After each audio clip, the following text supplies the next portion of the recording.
नमस्ते। संकल्प संस्थान एप्लीकेशन और Sanskrit by Brijesh YouTube channel पर आपका बहुत बहुत स्वागत है, हार्दिक अभिनंदन है। साथियों, आज हम आचार्य बाणभट्ट द्वारा रचित कादंबरी का अध्ययन करने जा रहे हैं। कादंबरी न केवल बाणभट्ट की अपितु संपूर्ण संस्कृत साहित्य की एक कालजयी रचना है। संस्कृत साहित्य की बात हो और उसमें गद्य का उल्लेख नहीं हो, ये हो नहीं सकता। संस्कृत गद्य का उल्लेख हो और उसमें बाणभट्ट का नाम नहीं आए, ये हो नहीं सकता। और आचार्य बाणभट्ट का कई नाम आता है और उसमें कादंबरी का उल्लेख नहीं हो, ये तो कभी हो ही नहीं सकता। कादंबरी के बिना बाणभट्ट का जीवन अधूरा है। बाणभट्ट को आज प्रसिद्धि की पराकाष्ठा पर यदि किसी रचना ने पहुंचाया है तो वह रचना है कादंबरी, जो संपूर्ण कथा ग्रंथों में, संपूर्ण गद्य रचनाओं में शिरोमणि है। आज हम आचार्य बाणभट्ट द्वारा रचित उसी कादंबरी कथा का अध्ययन करेंगे। कादंबरी कथा में पात्र परिचय क्या है, कादंबरी कथा की कथा वस्तु क्या है, स्टोरी क्या है, कादंबरी में से किस प्रकार के प्रश्न परीक्षा में पूछे जाते हैं, ये सारी बातें आज की क्लास में पठितव्य हैं। हम शुरुआत करते हैं कादंबरी की कथा से। कादंबरी की कथा जब पढ़ेंगे तो कथा के साथ ही इसके पात्रों का परिचय भी साथ साथ हमें प्राप्त होता चला जाएगा। उसी कादंबरी की कथा से हम शुरुआत करते हैं। देखिए, कादंबरी की कथा में सबसे पहले शुरुआत होती है विदिशा नगरी के राजा शूद्रक से। कादंबरी की कथा आप सुने, कथा का पूरा एंजॉय करें कथा को।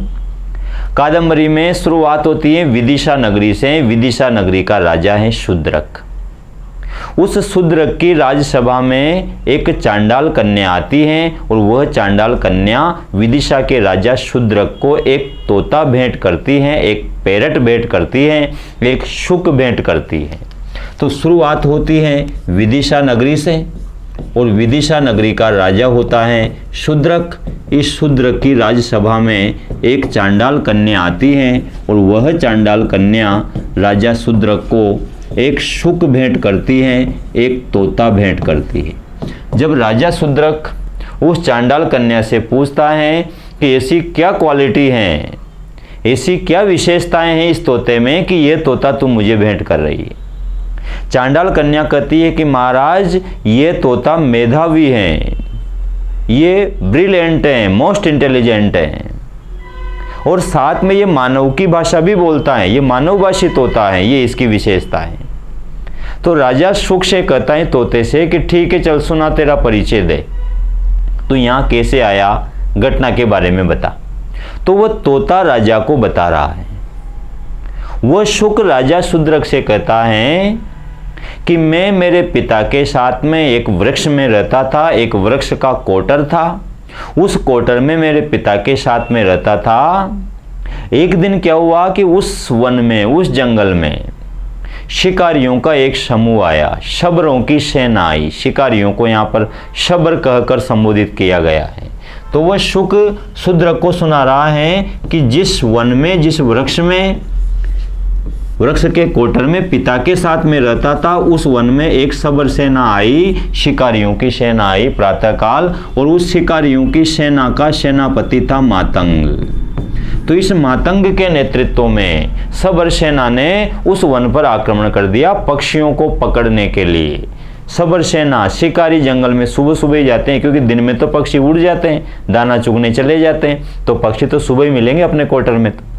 तो वो पक्षियों को पकड़ने आए थे सारे शिकारी, उनका सेनापति था मातंग। ये प्रश्न जनरली बनता है कादंबरियाम शबर सेनापति क आशीत, आंसर होता है मातंग। कादंबरियाम विदिशाया राजा क आशीत, शूद्रक।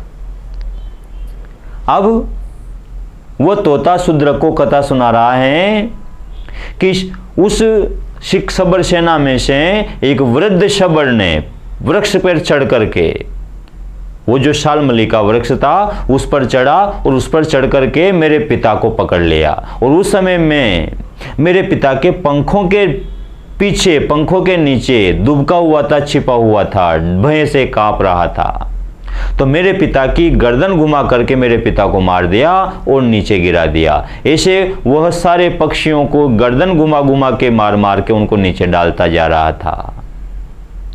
अब जैसे मेरे पिता नीचे गिरे तो मैं भी उनके साथ ही नीचे गिरा, पंखों के नीचे छिपा हुआ था, इसलिए उस वृद्ध शबर को, शिकारी को मैं दिखाई नहीं दिया। जैसे मैं नीचे गिरा तो मैं पंखों पे से निकल करके और उस शिकारी के चंगुल से बचने के लिए वृक्ष के जो सूखे पत्ते गिरे हुए थे साइड में, उन पत्तों के नीचे जाकर छिप गया। वो वृद्ध सेनापति, वृद्ध शबर, सेनापति नहीं, सेनापति तो मातंग था, वह वृद्ध शबर नीचे उतरा और एक बड़े बोरे में सभी पक्षियों को उठा उठा के भरता चला गया और बोरा लेकर के कंधे के पीछे लटका के बोरे को और आगे निकल गया। जब वह ओझल हो गया मेरी आंखों से, उसके बाद फिर मैंने उन सूखे पत्तों से निकलकर मैं बाहर आया। अब मैं मेरी जान बचाने के लिए भाग रहा था, मेरे वृद्ध पिता मेरे सामने पड़े हुए थे। भूख प्यास से व्याकुल होकर, विशेष रूप से प्यास से व्याकुल होकर मैं किसी तालाब या नदी बावड़ी की खोज में आगे बढ़ रहा था। मेरे पंख इतने विकसित नहीं हुए थे कि मैं उड़ सकूं। शुक शूद्र को कथा सुना रहा है कि मैं उड़ सकूं।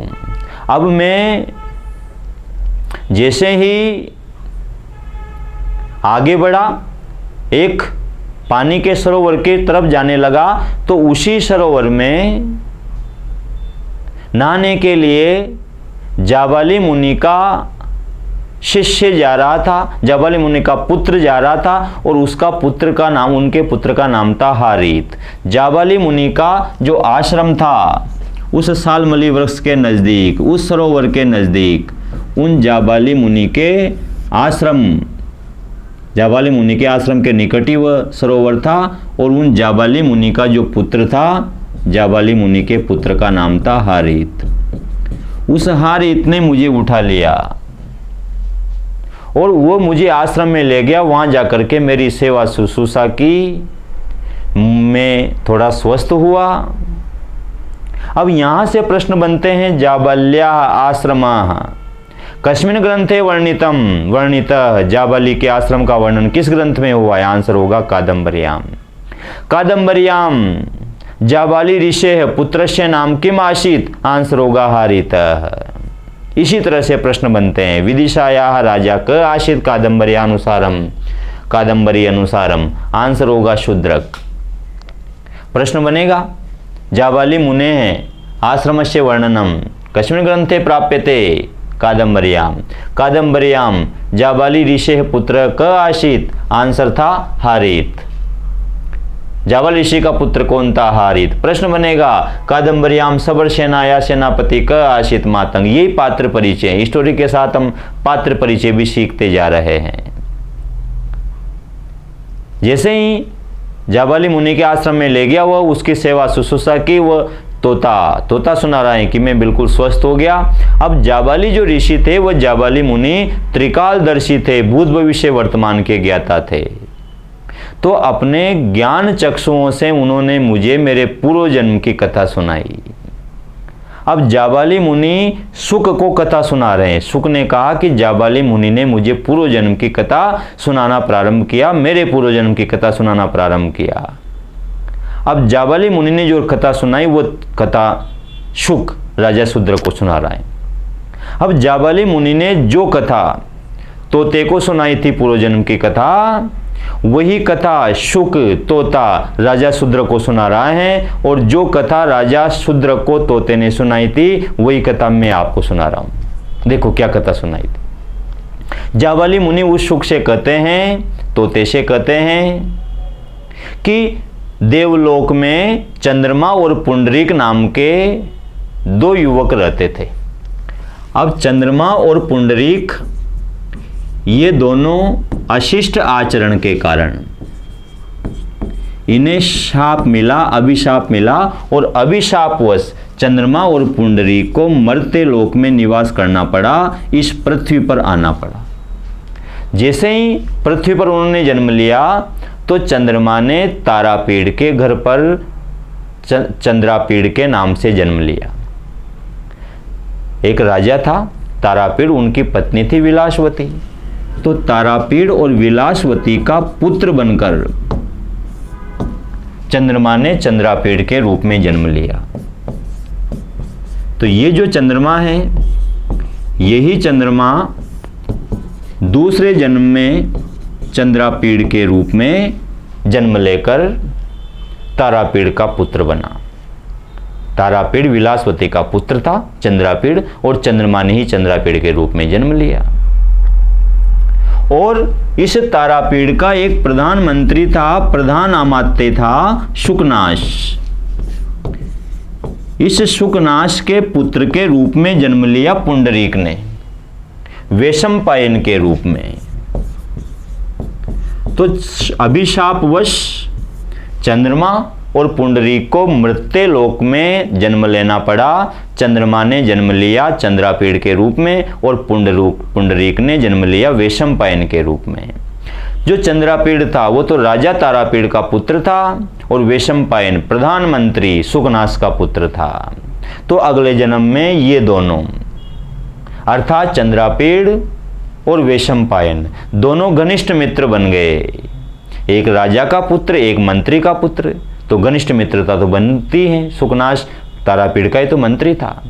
तो चंद्रापीड़ राजपुत्र था और वैशंपायन मंत्री पुत्र था, दोनों घनिष्ठ मित्र बन गए। जैसे ही चंद्रापीड़ युवावस्था को प्राप्त हुआ तो राजा तारापीड़ ने चंद्रापीड़ का राज्याभिषेक करके चंद्रापीड़ को युवराज बना दिया। अब चंद्रापीड़ जिस समय युवराज बना, राज्याभिषेक हुआ, उस समय चंद्रापीड़ बड़ों का आशीर्वाद लेने जाता है और इसी क्रम में प्रधानमंत्री शुकनाश के पास भी जाता है। शुकनाश जो प्रधान अमात्य थे वे उस समय चंद्रापीड़ को एक बहुमूल्य उपदेश देते हैं जो संस्कृत साहित्य में शुकनाशोपदेश के नाम से जाना जाता है। कादंबरी का सर्वश्रेष्ठ भाग है शुकनाशोपदेश। उस शुकनाशोपदेश की जो सूक्तियाँ हैं, अमर सूक्तियाँ हैं, व्यवहारिक सूक्तियाँ हैं, उन सूक्तियों को अलग से शुकनाशोपदेश हम पढ़ेंगे। जब मैं संस्कृत साहित्य की सारी सूक्तियाँ पढ़ाऊँगा, निरंतर उसकी करीब 25-30 क्लास होगी सूक्तियों की, उसमें शुकनाशोपदेश की सूक्तियाँ भी हम लेंगे उसी क्रम में। अमर कृति है शुकनाशोपदेश, कादंबरी का एक अमर भाग है शुकनाशोपदेश। लोक व्यवहार में जो चीज़ें प्रत्यक्षतः दृष्टिगोचर होती हैं, उन्हीं बातों को साहित्य में अक्षरों में उकेरा है महाकवि बाणभट्ट ने शुकनाशोपदेश के अंतर्गत। तो बहुमूल्य उपदेश देता है शुकनाश। अब जाबाली मुनि शुक को कथा सुना रहे हैं कि चंद्रापीड़ और वैशंपायन दोनों सेना के साथ में दिग्विजय के लिए निकलते हैं। चंद्रापीड़ इंद्रायुध घोड़े पर सवार होकर निकलता है। चंद्रापीड़ के अश्व का नाम था इंद्रायुध। ये भी काफी इंपॉर्टेंट प्रश्न है। चंद्रापीड़ का जो अश्व था, जो घोड़ा था, उसका नाम था इंद्रायुध। कादंबर्याम चंद्रापीड़स्य अश्व कह आशित, आंसर होगा इंद्रायुध। इंद्रायुध घोड़े पर सवार होकर चंद्रापीड़ निकला दिग्विजय के लिए। साथ में वैशंपायन भी था और सेना भी थी। अब रास्ते में सेना का पड़ाव डाला गया रात्रि विश्राम के लिए। तो जहाँ रात्रि विश्राम करना है वहाँ पर जल की व्यवस्था तो देखनी पड़ेगी, खाना भी बनाना है, नहाना धोना भी है सबको, सैनिकों को। तो एक जल का स्थान देखा गया और वह स्थान था अच्छोद सरोवर। अच्छोद सरोवर से वर्णनम कस्मिन् ग्रंथे वर्तते, आंसर होगा कादंबरी। इस अच्छोद सरोवर के निकट सेना का पड़ाव डाल दिया। वैशंपायन और चंद्रापीड़ उस सरोवर में स्नान करने गए। अब उसी अच्छोद सरोवर के निकट एक आश्रम बना हुआ था। तो चंद्रापीड़ और वैशंपायन ने सोचा कि किसी ऋषि का आश्रम है, चलो दर्शन करने चलते हैं। जब ऋषि के आश्रम में वो दर्शन करने गए तो वहाँ पर जाकर देखा कि वहाँ पर महाश्वेता नाम की कोई तपस्विनी है जो तपस्यारत हैं। चंद्रापीड़ और वैशंपायन ने महाश्वेता से भेंट की और चंद्रापीड़ ने देखा कि महाश्वेता तो अभी युवती है। इस युवावस्था में ये कौमारी व्रत ले रखा है, ये तपोव्रत धारण कर रखा है, क्या रीजन है? तो चंद्रापीड़ महाश्वेता से पूछता है कि ये जो आपकी अवस्था है युवावस्था, इस युवावस्था में आपने ये तपोव्रत धारण क्यों किया? मैं इसका कारण जानना चाहता हूं। महाश्वेता कहती हैं कि मैं पुंडरीक नाम के एक युवक से प्रेम करती थी, लेकिन हमारा मिलन होने से पहले काम पीड़ा से व्याकुल होकर पुंडरीक की मृत्यु हो गई, इसलिए हमारा मिलन नहीं हो पाया। और अब जब मैं उससे प्रेम करती हूँ तो उसके अलावा किसी और को मैं मेरी पर्सनल लाइफ में एक्सेप्ट नहीं कर पाऊंगी, इसलिए मैंने ये प्रण लिया है कि मैं अब विवाह नहीं करूंगी। विवाह करूंगी तो पुंडरीक से करूंगी, दूसरे को मैं एक्सेप्ट नहीं कर पाऊंगी अपनी लाइफ में, इसलिए मैंने तपोव्रत धारण कर लिया। हालांकि पुंडरीक उसके सामने ही खड़ा था वैशंपायन के रूप में, वैशंपायन ही तो पुंडरीक था, पुंडरीक ने ही तो वैशंपायन के रूप में जन्म लिया था। लेकिन उसको क्या पता यही पुंडरीक है, और पुंडरीक को भी क्या पता कि ये मुझसे प्रेम करती, वैशंपायन को भी क्या पता कि ये मुझसे प्रेम करती। अब उसी महाश्वेता की सखी थी कादंबरी, तो वह महाश्वेता चंद्रापीड़ को और वैशंपायन को कादंबरी से मिलाने के लिए ले जाती है। ये कादंबरी नायिका है इसकी, कादंबरी ग्रंथ की कथा की। जैसे ही कादंबरी से मिलता है Chandrapid, Kadambari was such a beautiful girl, तो चंद्रापीड़ उसको देखते ही उस पर आसक्त हो गया। लेकिन अपना चंद्रापीड़ भी कम नहीं था, ये भी बहुत हैंडसम था। तो कादंबरी ने भी जैसे ही चंद्रापीड़ को देखा तो वो भी उस पर आसक्त हो गई। उन दोनों की 4 आंखें हो गई, 2 कादंबरी की, 2 चंद्रापीड़ की, आंखें 4 हो गई। आंखें 4 होने का मतलब आप समझते हो, जब 2 और 2 4 आंखें हो जाती हैं, उसके बाद तो फिर अलग ही महफिल चलती है, अलग ही सिस्टम चलता है। तो कादंबरी और चंद्रापीड़ की भी आंखें 4 हो गई। उन दोनों को एक दूसरे से प्यार हो गया, चक्षु राग हो गया, आंखों का प्रेम हो गया। मिलने के बाद अब चंद्रापीड़ के दिलो दिमाग में केवल कादंबरी घूम रही है, उसे कुछ नजर नहीं आ रहा। सेना के पास आ गए वापस। अब प्रातःकाल दूसरे दिन जैसे सेनापति ने कहा चंद्रापीड़ से कि महाराज अब सेना का प्रस्थान कराएं, प्रयाण किया जाए आगे। चंद्रापीड़ अब जाना नहीं चाहता था, उसको तो कादंबरी के पास रहना था। तो चंद्रापीड़ कहता है कि आगे कहाँ जाएंगे, आगे तो कोई पानी की व्यवस्था ही नहीं है, जबरदस्ती आगे ले जाएंगे, वहाँ के पास प्यासे मरना ही क्या सैनिकों को। पहले जल की व्यवस्था देख के आओ, 2-4 सैनिकों को भेजो, आगे कहाँ पानी की व्यवस्था है सारा सिस्टम जमाओ आगे का, उसके बाद चलेंगे, 1-2 दिन यहीं रहेंगे। ठीक है भाई, यहीं रहो। अब चंद्रापीड़ उस सरोवर के किनारे दिन में 4 बार जाता, 3 बार तो नहाने जाता, 2-4 बार ऐसे ही पानी पीने ही जाता, बार बार वो तो कादंबरी को देखने जाता। कादंबरी से हाय हेलो हो जाता किसी बहाने, और हाय हेलो होते बातचीत शुरू हो जाती। पूछ लेते कि कादंबरी इस समय तुम फर्स्ट ग्रेड की तैयारी किस कोचिंग से कर रही हो, तुम्हें किसी नोट्स वगैरह की ज़रूरत हो तो बता देना, मेरे पास सब अवेलेबल, मैं सब अरेंज कर दूंगा। इसी बहाने से उनके बीच बातचीत हो जाती। अब कथा ने मोड़ लिया।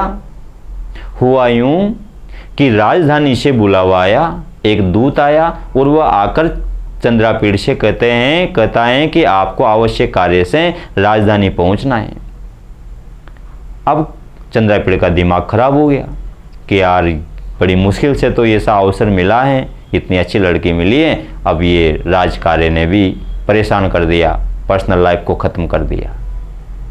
आखिरकार भारी मन से चंद्रापीड़ वहाँ से प्रस्थान करता है और सेना की जिम्मेदारी वैशंपायन को सौंप कर जाता है कि वैशंपायन सेना को साथ लेकर तुम्हें जाना है, आगे तुम्हें बढ़ना है, सेना का नेतृत्व अब तुम्हें संभालना है।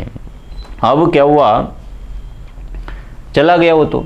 अब काफ़ी समय हो गया, जब वैशंपायन की कोई सूचना नहीं मिली कि कहाँ है वैशंपायन, सेना कहाँ है आजकल, तो चंद्रापीड़ कुछ समय बाद उसी अच्छोद सरोवर के किनारे आता है और महाश्वेता से पूछता है कि मेरा मित्र जो था वैशंपायन, जिसको मैं यहाँ छोड़ के गया था सेना के साथ, वह कहाँ गया। तो महाश्वेता ने कहा कि तुम्हारे जाने के बाद उसने मेरे साथ कुछ अशिष्टता करने की कोशिश की और मैंने उसको शाप दे दिया और अभिशापवश वह शुक बन गया, तोता बन गया। अब चंद्रापीड़ को जैसे ही लगा कि मेरा मित्र तोता बन गया, मतलब मर गया वो तो उसने अपने मित्र के वियोग में वहीं पर प्राण त्याग दिए, हैंड टू हैंड तुरंत प्राण त्याग दी। अब उसने जैसे ही प्राण त्यागे और इस बात की सूचना जब कादम्बरी को मिली कि Chandrapid is no more in this world, तो कादम्बरी आई, रोना पीटना शुरू हो गया। उस कादम्बरी ने उस चंद्रापीड़ की डेड बॉडी की सेवा करना शुरू कर दिया। सेवा शुश्रूषा की, पूरी परिचर्या की, उस डेड बॉडी को विकृत नहीं होने दिया। उसने कुछ वनस्पति का पदार्थों का लेप कर दिया होगा तो उसमें कोई सड़ान बदबू कुछ नहीं आया, वो अविकृत बना रहा वो शरीर। अब चंद्रापीड़ के माता पिता चंद्रापीड़ को ढूंढने निकलते हैं। वे उसी अछोद सरोवर के किनारे आते हैं और वहां पर वह चंद्रापीड़ को मृत पाते हैं, लेकिन उसके शरीर को अविकृत पाते हैं। उसके डेड बॉडी में कोई विकार नहीं है, वो अभी भी वैसा का वैसा ही है। तो वे दोनों फिर उसी आश्रम में निवास करने लग जाते हैं, चंद्रापीड़ के माता पिता अर्थात तारापीड़ और विलासवती वहीं पर रहते हैं, चंद्रापीड़ के डेड बॉडी के पास ही। कादम्बरी भी वहीं सेवा कर रही है उसकी। अब जाबाली मुनि शुक से कहते हैं, तोते से कहते हैं कि जो पुंडरीक दूसरे जन्म में वैशंपायन बना था, वही वैशंपायन महाश्वेता के शापवश तीसरे जन्म में तोता बना है। और हे शुक, वह तोता कोई और नहीं है, वह तोता तुम ही हो। अब तोता शूद्र से कह रहा है, शूद्र को कथा सुना रहा है। वह कहता है कि महाराज, जैसे ही जाबाली मुनि ने मुझसे कहा कि तुम ही पुंडरीक हो, तुम ही वैशंपायन हो, तो उसी समय मेरी सारी विद्याएं उपस्थित हो गई और मैंने जाबाली मुनि से कहा, पूछा कि मैं ही वैशंपायन हूँ, मैं ही पुंडरीक हूँ, कि हाँ तू ही पुंडरीक है। तो कि महाश्वेता मेरा ही वेट कर रही है, मुझसे प्रेम कर रही है, कि हाँ तुझसे प्रेम करती है और तेरा ही वो वेट कर रही है। तो महाराज जाबाली मुनि से मैंने कहा कि बस रुक जाओ, बस हो गई कथा, अब मुझे मेरी महाश्वेता के पास जाना है। उसी समय में महाश्वेता के पास जाने के लिए उड़ा जा रहा था और रास्ते में इस दुष्ट चांडाल कन्या ने मुझे पकड़ लिया और ये मुझे आपके पास ले आई। यही मेरा परिचय है।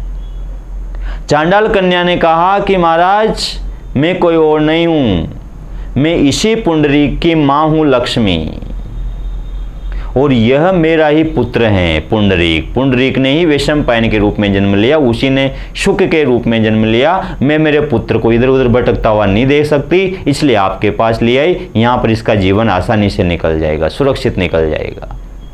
और चांडाल कन्या लक्ष्मी कहती है कि महाराज, आप भी कोई और नहीं हो, आप भी चंद्रापीड़ ही हो, आप ही पुंडरीक हो, सॉरी आप ही चंद्रमा हो। चंद्रमा ने ही चंद्रापीड़ के रूप में जन्म लिया और चंद्रापीड़ ने ही आप शूद्र के रूप में जन्म लिया है। ये आपका तीसरा जन्म है। आप प्रथम जन्म में चंद्रमा थे, द्वितीय जन्म में चंद्रापीड़ थे, तृतीय जन्म में आप शूद्र हो। यह तोता प्रथम जन्म में पुंडरीक था, द्वितीय जन्म में वैशंपायन था, तृतीय जन्म में शुक है। ये 3 जन्मों की कथा ही तो कादम्बरी है। तो कि महाराज, आप ही चंद्रापीड़ हो। तो शूद्रक ने कहा कि मैं चंद्रापीड़ हूँ, कि हाँ, कि कादम्बरी मुझसे प्रेम करती है, कि बिल्कुल करती है, मेरा ही वेट कर रही है, कि हाँ आपका ही वेट कर रही है, आपकी सेवा कर रही है वो। जैसे ही शूद्रक को पता लगा कि कादम्बरी मेरी सेवा कर रही है, मुझसे इतना प्रेम करती है, इतनी मोहब्बत करती है, तो शूद्रक ने उसी समय प्राण त्याग दी। शूद्रक को प्राण त्यागने की बहुत जल्दी रहती थी, वहाँ भी चंद्रापीड़ के रूप में उसने तुरंत प्राण त्याग दिए थे। जैसे ही शूद्रक ने इधर प्राण त्यागे तो वही प्राण चंद्रापीड़ के शरीर में प्रविष्ट हो गए। चंद्रापीड़ के शरीर में चेतना आ गई, वो सजीव हो गए। क्योंकि यहाँ शरीर तो 2 थे, आत्मा तो एक ही थी। 2 जिस्म एक जान हो रहे थे। 2 जिस्म एक जान का सर्वश्रेष्ठ उदाहरण इससे बढ़िया कोई नहीं हो सकता। ये जो प्यार मोहब्बत करते हैं ना, जो कहते हैं आपस में कि अपन तो 2 जिस्म एक जान है, वो तो झूठ बोलते हैं। 2 जिस्म एक जान तो ये हैं चंद्रापीड़ और शूद्रक। देखो दोनों की आत्मा एक है। चंद्रापीड़ की आत्मा निकली, शूद्रक में ट्रांसफर हो गई। अब शूद्रक की आत्मा निकली, चंद्रापीड़ में ट्रांसफर हो गई। अब जैसे ही चंद्रापीड़ जीवित हो गया, अब कादम्बरी प्रतिदिन सेवा करती थी। तो उस दिन भी वह उसके लिए रोजाना नहाने के लिए पानी लाई, नहलाती धुलाती, कपड़े पहनाती, रोजाना यही काम था, वही खाना खिलाती, उसको पूरा सिस्टमेटिक पति की तरह सेवा कर रही थी। तो उस दिन भी सुबह सुबह वो चंद्रापीड़ के लिए चाय लेकर आई और चंद्रापीड़ से कहा कि लो स्वामी उठो चाय पियो। अब ऐसे ही चाय पास में रख के भोग लगा के ले जाती थी और दिनों तो, लेकिन जैसे उस दिन कहा कि लो स्वामी चाय पीजिए तो स्वामी जी तो उठ गए। स्वामी जी ने कहा कि ला। अब कादम्बरी ने देखा कि अरे आप जीवित हो गए। अब दोनों का पुनर्मिलन हुआ, दिव्य मिलन हुआ। उसी समय महाश्वेता के शाप की अवधि खत्म हो जाती है और शुक भी पुनः पुंडरीक बन जाता है। वो पुंडरीक वहाँ आता है, पुंडरीक और महाश्वेता का मिलन होता है, कादम्बरी और चंद्रपीड़ का मिलन होता है, उनका विवाह होता है और सभी सुखमय जीवन व्यतीत करते हैं। तो चंद्रमा और पुंडरीक के 3 जन्मों की कथा ही कादम्बरी है। इस कादम्बरी का सबसे सुंदर और सबसे महत्वपूर्ण भाग है शुकनाशोपदेश। ये जो शुकनाशोपदेश है, शुकनाशोपदेश अपने आप में संस्कृत साहित्य की एक अमूल्य निधि है। शुकनाशोपदेश का कोई मुकाबला नहीं है। शुकनाशोपदेश की सूक्तियाँ जब पढ़ेंगे तो शुकनाशोपदेश में बड़ी अच्छी अच्छी बातें, लक्ष्मी के स्वरूप का वर्णन है, युवावस्था के दोषों का वर्णन है, गुरु के उपदेश का महत्व है, गुरु उपदेशस्य नाम पुरुषाणाम अखिल मल प्रक्षालन क्षमम अजलम स्नानम विरला ही तेसाम उपदेष्टार प्रतिशब्द के राजवचनम अनुगच्छति जनो भयात। बहुत सारी सूक्तियाँ शुकनाशोपदेश में आती हैं, उनका उल्लेख हम वहाँ करेंगे। देखो कादम्बरी का पात्र परिचय ये हमने यहाँ पढ़ लिया। अब इसी चीज़ को हम परीक्षा पद्धति से पढ़ते हैं। यहाँ हमने इसको स्टोरी के रूप में पढ़ा ताकि सारा पात्र परिचय अपने कंप्लीट हो जाए। अब देखो गद्य कवियों में बाणभट्ट और बाणभट्ट का जीवन परिचय तो पिछली क्लास में हम ले चुके हैं। यहाँ हम बाणभट्ट का रचना परिचय और रचना परिचय में हम लेंगे कादम्बरी। कादम्बरी का परिचय आज हमें लेना है। अब कादम्बरी के परिचय में देखो सबसे पहले बात आती है शाब्दिक अर्थ की। कादम्बरी शब्द का जो शाब्दिक अर्थ है, कादम्बरी पद का जो शाब्दिक अर्थ है वो है सुरा या मदिरा, जिससे नशा आता है। मदिरा, शराब या सुरा को कादम्बरी कहते हैं। खंड, कादम्बरी में 2 खंड है, कथा ग्रंथ खंडों में विभाजित रहते हैं। 2 खंड है, पूर्वार्ध और उत्तरार्ध। इनमें से पूर्वार्ध की रचना तो बाणभट्ट ने की है, लेकिन इनकी मृत्यु हो गई थी तो उत्तरार्ध की रचना इनके पुत्र भूषण भट्ट द्वारा की गई है। तो कादम्बरी का जो उत्तरार्ध है, बाद वाला भाग है, उसके रचना भूषण भट्ट हैं, रचयिता भूषण भट्ट हैं। भूषण भट्ट को पुलिंद भट्ट भी कहते हैं। ये बाणभट्ट के पुत्र थे। नायक, कादम्बरी का नायक है चंद्रापीड़ और कादम्बरी की नायिका है कादम्बरी। कादम्बरी की विधा, कादम्बरी किस विधा की रचना है? नाटक है, महाकाव्य है, कथा है, आख्यायिका है। तो ये कथा है। इसका उपजीव्य, उपजीव्य का मतलब है कि इसकी स्टोरी कहाँ से ली गई है, तो ध्यान रहे इसका उपजीव्य वृत्त कथा। वृत्त कथा गुणाढ्य की रचना है और वृत्त कथा से ही इसका कथानक लिया गया है। कादम्बरी का अंगिरस, श्रृंगार या शांत, दोनों ही देखने को मिलते हैं, दोनों ही पढ़ने को मिलते हैं संस्कृत साहित्य में। कादम्बरी का अंगिरस श्रृंगार आपको लगाना है और अगर श्रृंगार ऑप्शन में नहीं है तो फिर शांत इसका अंगिरस लगाना है। अंगिरस मतलब मुख्य रस। कादम्बरी का मुख्य रस श्रृंगार है। श्रृंगार ऑप्शन में नहीं मिले एग्जाम में तो फिर शांत इसका आंसर होगा, लेकिन अगर दोनों ऑप्शन में है तो फिर आपका आंसर श्रृंगार ही होना चाहिए। कादम्बरी की प्रशस्ति, कादम्बरी की प्रशंसा में क्या कहा जाता है? देखो कादम्बरी के विषय में एक उक्ति प्रसिद्ध है और वो उक्ति है कादम्बरी रसज्ञानाम आहारोपि न रोचते। जो कादम्बरी के रस को जानते हैं, कादम्बरी के जो रस के ज्ञाता हैं, उनको आहारोपि न रोचते, आहार भी अच्छा नहीं लगता, भोजन भी अच्छा नहीं लगता। जिन्होंने एक बार कादम्बरी पढ़ ली, जो कादम्बरी के रस में डूब गया, फिर वो भोजन पाने की परवाह नहीं करता, बस पढ़ता चला जाता है, उसमें डूबता चला जाता है। इसी का दूसरा अर्थ लेते हैं कादम्बरी का सुरा या मदिरा। तो जो मदिरा के स्वाद को जानता है, शराब के रस को जानता है, जिसके शराब का चस्का लग गया, फिर उसको भोजन भी अच्छा नहीं लगता, चाहे भूखा रह जाएगा लेकिन शराब तो पिएगा ही पिएगा। तो ग्रंथ के पक्ष में इसका अर्थ लेते हैं। तो जो कादम्बरी ग्रंथ को एक बार पढ़ लेता है, उसके रस में डूब जाता है, फिर उसको भोजन भी अच्छा नहीं लगता। जिस प्रकार मदिरा के नशे को जानने वाले लोगों को आहार अच्छा नहीं लगता, उसी प्रकार कादम्बरी के रस को जानने वाले विद्वानों को भोजन अच्छा नहीं लगता। ये वो मुख्य प्रश्न हैं जो सतही प्रश्न है। कादम्बरी में से कोई प्रश्न आया तो वो इन्हीं में से बनेगा, या तो प्रधान रस पूछ लेंगे, या नायक नायिका, या खंड, या रचयिता, या ये प्रशस्ति, या इसमें से रिक्त स्थान की पूर्ति। कादम्बरी रसज्ञा नाम खाली स्थान देके न रोचते, आंसर होगा आहारोपी। खाली स्थान दे दिया जाएगा और आगे लिख दिया जाएगा रसज्ञानाम आहारोपि न रोचते, आंसर होगा कादम्बरी। इस तरह से विशेषता, कादम्बरी की क्या विशेषता है? इसकी विशेषता यह है कि यह गद्य त्रयी में शामिल है। गद्य त्रयी क्या है? गद्य त्रयी संस्कृत साहित्य की 3 सर्वश्रेष्ठ गद्य रचनाओं का समूह है। संस्कृत साहित्य की जो 3 सर्वश्रेष्ठ गद्य रचनाएं हैं, उन 3 सर्वश्रेष्ठ गद्य रचनाओं का समूह कहलाता है गद्य त्रयी। और इन 3 रचनाओं में एक तो बाणभट्ट की रचना आती है कादम्बरी, एक आचार्य दंडी की रचना दशकुमार चरितम और एक सुबंधु की रचना वासवदत्ता। तो कादम्बरी, दशकुमार चरितम, वासवदत्ता ये तीनों गद्य त्रयी में शामिल हैं। 3 सर्वश्रेष्ठ गद्य रचनाएं हैं। क्या महत्व है कादम्बरी का? कादम्बरी का महत्व यह है कि यह संस्कृत साहित्य का प्रतिनिधि व सर्वश्रेष्ठ कथा ग्रंथ है। यहाँ पर खंड काव्य लिखा हुआ है, इसको आप चेंज कर लें, खंड काव्य नहीं है, ये कथा ग्रंथ है। कादम्बरी संस्कृत साहित्य का सर्वश्रेष्ठ व प्रतिनिधि कथा ग्रंथ है। विषय वस्तु, इस ग्रंथ में चंद्रमा व पुंडरीक के 3 जन्मों की कथा का वर्णन है।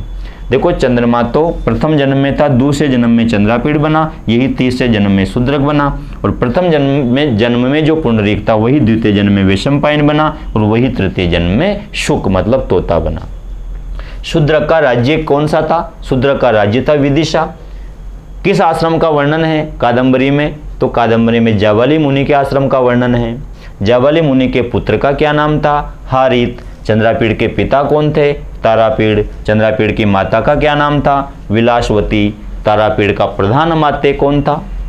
प्रधानमंत्री कौन था? शुकनाश। शुकनाश के पुत्र का नाम वैशंपायन।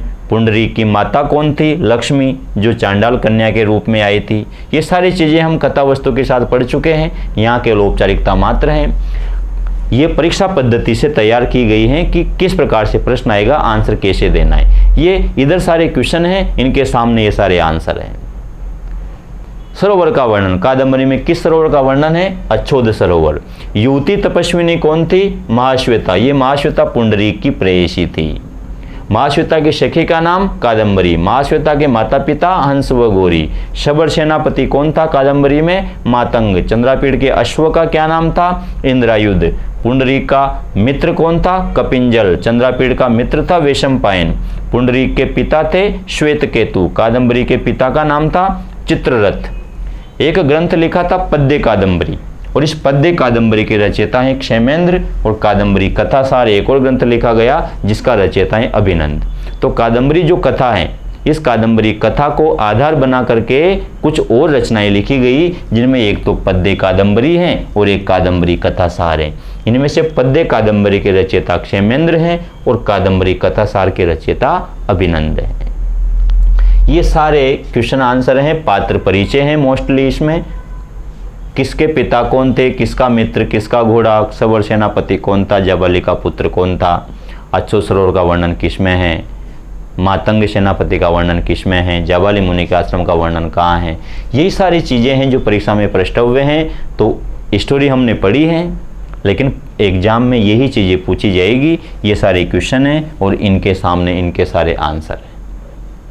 इस तरह से आज हमने आचार्य बाणभट्ट की कालजयी रचना पढ़ी कादम्बरी। अब इस कादम्बरी का जो सबसे महत्वपूर्ण भाग है सुखनाशोपदेश, उस सुखनाशोपदेश को हम सूक्तियों के साथ पढ़ेंगे। जब संस्कृत साहित्य की सूक्तियाँ पढ़ेंगे, उनमें कुमार संभव की सूक्तियाँ, विज्ञान शाकुंतलम की, मेघदूत की, मृच्छकटिकम की, उत्तर रामचरितम की, नीति शतक की, बहुत सारी ग्रंथ हैं, किरातार्जुनीय में है, शिशुपाल वधम में, उनकी सूक्तियों के साथ हम शुकनाशोपदेश की सूक्तियाँ भी पढ़ेंगे। आज के लिए इतना ही काफ़ी है।